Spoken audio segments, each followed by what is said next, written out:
એને સબસ્ક્રાઈબ કરો, લાઈક કરો, શેર કરો।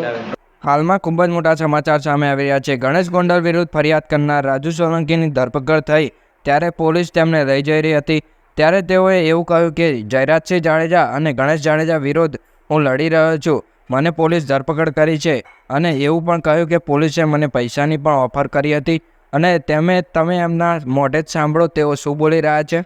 હું ગોંડલ ગણેશ અને જયરાજસિંહ વિરુદ્ધમાં જે લડાઈ કરું છું એ બાબતમાં મને ખોટી રીતે પોલીસે મારા દીકરાને મને પકડાશે, મને પૈસાની પણ ઓફર આપી હતી।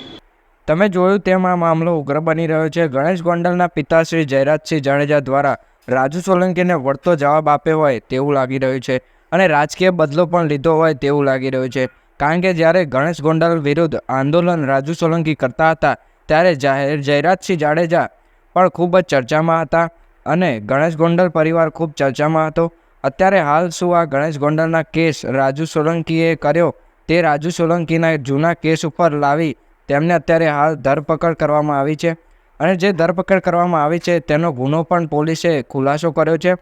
તેમની પર 12 ગુના છે, તેમના દીકરા પર 2 ગુના છે, જેમાં અપહરણના કેસ, ધમકાવાના કેસ વગેરેના કેસ સામેલ છે।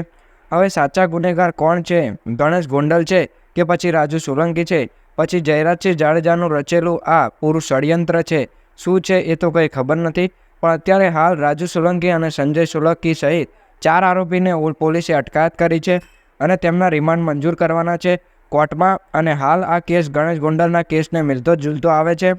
હવે આ કેસમાં શું ગણેશ ગોંડલ બહાર આવશે જેલમાંથી કે રાજુ સોલંકીના દલિત સમાજના લોકો તેમના સપોર્ટમાં આવશે? શું રાજુ સોલંકી માટે દલિત સમાજ આંદોલન કરશે કે ગણેશ ગોંડલ જેલમાંથી બહાર આવશે એ તો સમય જ બતાવશે।